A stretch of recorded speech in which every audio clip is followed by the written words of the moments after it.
Okay, we're a bit of a way off. The little blight has already seen me. So the glass scissors, this is the second time they've been fed since I've been out here. Lovely day. Oh, they're so good at seeing us. So there's 2 grass snakes. I'm 15 feet away, would you believe it? There's 2 grass snakes. I've just put some food in there. And they've just been out sniffing around. Already one's retreated and I'm actually hiding behind a pear tree. Oh, just like that, gone. So still quite shy. But they can certainly smell the food. Oh, they're all out. There's another one out. There's a youngster out. I don't know if you can even see. We're so far away. Actually, I think it's the male, not the youngster. But amazing. Just let the place quieten down. We put the food in and they're out. Now, the reason the glasses have gone in, they've actually finished scoffing their plateful. There is actually a European-eyed lizard out there. What a beautiful thing. And again, real sunshine. Wow, they do look better. They do look better. Let's leave them to it. So you guys, this week I really want to show you what went into building these zoo enclosures for outdoor reptiles. They've come on really, really well.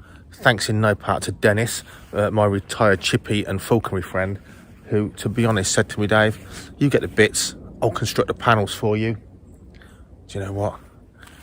He's done most of the work, to be quite honest. So what I want to do is show you what went into these. Now, I promised myself I wasn't going to make this video until it was absolutely finished, and it isn't quite, and I'll tell you why. The mesh here will be painted black. Once you paint mesh black, a roller with masonry black paint, easy peasy, somewhere else, not on top of your enclosure, it just becomes invisible.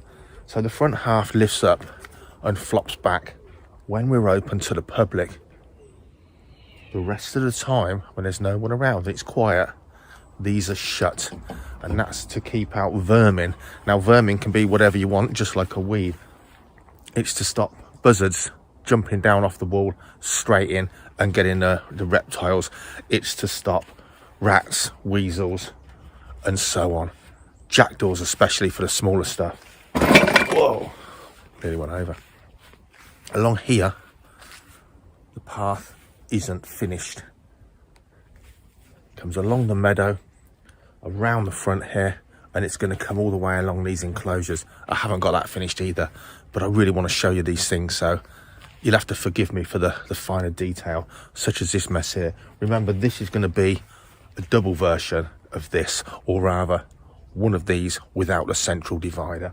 And the plan and the ultimate plan all the way from the beginning of these is Viperus berus, the common adder, to go in there. It takes more work with the council. That's why it's been left till next year. Let me turn you around and just show you some of the workings that went into creating these amazing things. Hold on. So now this is probably going to have to be sprayed off again. The mulleins have gone mad and it will overtake, so I will have to de-weed this area. But basically, the starting point for those ones that you've just seen is an 18-inch deep trench, the width of a small digger bucket, which is 12 inches all the way around there. So this is your trench. There's so many ways of making these enclosures. This is how I've made them. And something I will tell you is there was well over a year's worth of thinking and planning went into these, and especially the costing. The costing for these materials is just stupid at this time. Don't get me wrong, to some of you it'd be peanuts, but for me it's cost a lot of money, and it's been hard to put that money to sort of get that money to one side. So for instance, 5mm acrylic sheets, 250 quid each. The 10mm twin wall on the back there, and rather the sides and the back, and the only reason it's not clear all the way around, and it is the twin wall polycarbonate, 10mm, so it's pretty tough stuff. They're about 75-80 quid a sheet, that size. So big difference when you think these are 250 quid, 250 quid. But essentially they made a frame of treated timber, drilled and screwed acrylic sheet over the frames. The frames are then lowered down into the 18-inch deep trench, bolted together on the corners, in such a way that obviously things can't crawl up the corners. It's smooth. The acrylic goes into the corners. You've got your 4 sides, and then it's backfilled with aggregate. You use what you like. This is like a type 1 MOT sort of stuff that packs down well. It was going to be 10mm gravel because that falls back in if something tries to dig. And the reason the trench is much wider than the 3-inch timbers, if you like, the framework, is because it's backfilled this side and that side to a depth of 18 inches. Because from the outside, we don't want too many moles finding their way under and making escape routes. And from the inside, things like the Sheltopusics, they're pretty good diggers. We don't want them digging out. And again, for adders, they're not diggers, but you want that deep barrier both sides of a very difficult to dig substrate. That way, we didn't have to dig out the centre and put a membrane down to stop digging out, as many people do. We've still got the centre intact, the centre soil, and we've done it with a trench. So eventually, these timbers are going to rot away, aren't they, at ground level, if nothing else. But it doesn't really matter, because the way this is packed down into that substrate, even if this rots away underground, these 2 edges of plastic are still butted together. They can't go anywhere. Twin wall, guys, you've got earwig and ladybird haven, and if it gets condensation enough, you'll get greenery in there, and that's going to make those sides look naff. So we haven't done the front one because Dennis has been upstairs, not been here, and he didn't want to pull these signs off. They're just going to be pulled off. Thick bead of clear silicone in there, and then everywhere there's a joint like that capped over as well to make them look tidy.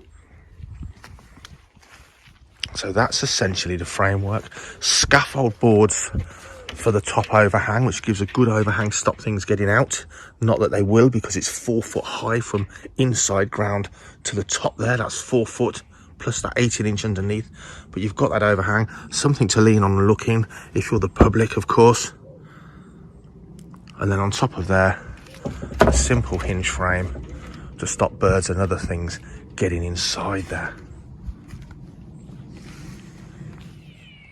So your things to think about on these designs is escapability. Digging down, and in the corners where those edges meet, if you look in the centre there, a small lizard, can it get its little claws in that little crack and get up? In which case, you know, the overhang definitely becomes important. For the animals in here, no problems at all. If you look in the centres, but if you look to the side, they've both got ponds in. You put ponds in how you like. These are large stack and store type tubs from IKEA that I have a lot of. They're something like 30 inches by 2 foot and about maybe 8 inches deep. I've got them in other enclosures and they work fantastically. Put plenty of pondweed in there. Cultivate it, that's not the right word. Harvest it out as it gets thick. It'll keep the water really clear. And oddly, once the plants grow around the edge and shade it a little bit, hardly ever have to top it up, which is something I thought, you know, counter to what I thought had happened. But not a bad little pond. You can buy a preformed pond, you can make one out of damp-proof membrane and so on. But I can tell you now, once this matures, this edge will disappear. Planting in this one, so this is grass snakes and viperine snakes, because I have both species and I want stuff to be out for the public. Viperines with that adder-like look, they tend to be a bit like adders in so much as they're quite bold when it comes to basking and laying out. Grass snakes, of course, much more flighty indeed. All different kinds of planted, lots of weeds growing, which will be cut and measured out as they go. Stuff's planted. We've got creeping jenny, we've got lady's mantle, we've got some, oh come on Dave, self-heal, various other plants, stuff that's going to grow around here. We want that ground cover, but we don't want it to be thick and bushy all around. We removed turf from another area, and I've used that on the back of these enclosures, a strip around the back. The snakes are absolutely loving it. They can bask in it and feel quite sort of hidden while they're basking. And having it as a strip around the back means it's easy to hand pull on occasion. There's no doors on these. So my inspiration came from Wildwoods down in Kent. Mark Habban invited me down there to look at his enclosures. they're mostly looking down into with a window at the front, and they've got doors in. I just thought, do you know what? Probably with Dennis on board, it would have been okay, but with my manufacturing, I felt a door is a really, really good escape area. I don't need doors. I can climb in via step ladders to do maintenance. I hardly ever need to be in there at all. And when I'm feeding, let me just show you this. I'm swapping around a bit on this video. They have kicked it around. Lightweight feed bowls, cut out front so the animals can see in easily. And then, would you believe it, a litter picker is used to take that in and out both sides. For the grass snakes, it's full of things like chopped fish, pinky mice, rat pups, chick legs, all with that fishy scent. They just all come out and eat. Excuse the noise, because Jackie's over there talking to Roxy the tame fox, and yeah, they all talk to her like the baby that I guess she is, so she might be noisy in the background. Hibernaculums, again, of course, this one's planted in a much more Mediterranean theme. Anything tall you put in, like this hibiscus, be prepared to chop it down. You don't want lizards one step away from the roof, do you? But you do want naturalistic look, three-dimensional. Rock pile in here. Remember, this is sort of a Mediterranean theme. It's got European glass lizards, shelterpusics and European eyed lizards in, cohabiting brilliantly. Were cohabbed before they went out here. Under here is a 2 foot deep hibernaculum. It's got various things in it, coir in the bottom. The bottom's drilled. It's got sticks and so on and so forth. And it's also their main hide. They absolutely love these big, deep hides. They come and go to suit themselves. But it means in there, I'm hoping I can leave these animals over winter. They've already been brumated over the last 2 or 3 years, down to just above 5 degrees C. They should be fine. You need that good drainage in that hibernaculum, and of course well roofed over to stop it getting wet as much as possible. But you do what you think's best. I'm telling you and showing you how these have been built. Exactly the same over here in the Natrix enclosure, exactly the same.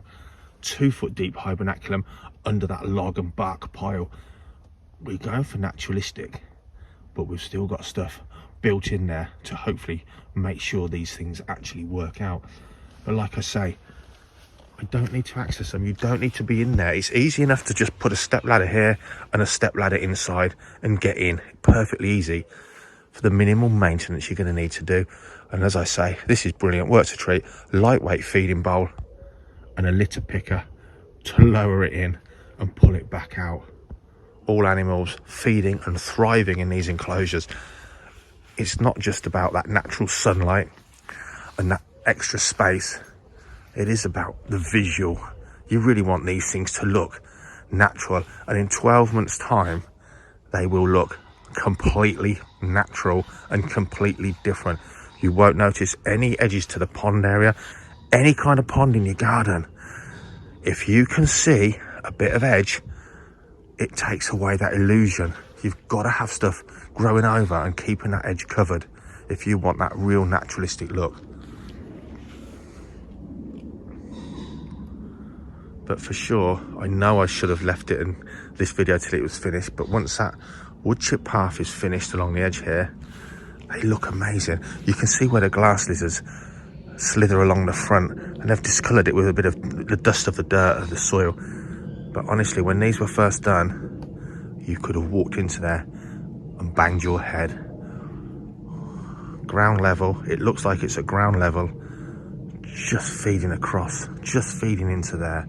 You're not going to get a more naturalistic way of keeping and looking at these animals. So this is the path. It's just recycled wood chip along here, as it is along here, look, the butterfly and insect border, and that's just going to continue around. So while I'm showing you this, and for the public, the eyesore is I've got to put a fence around there to stop people throwing themselves in, apparently. And I haven't got this lovely continuation. So you've got to use your imagination. I know what it's going to look like. A second one of these over here. This is going to continue round. And people really going to be able to enjoy these British and European reptiles. In here, we're just starting a compost heap, all my gardeners are. Not because we need the compost, purely for invertebrates and other wildlife. And that's the theme all the way along here, guys.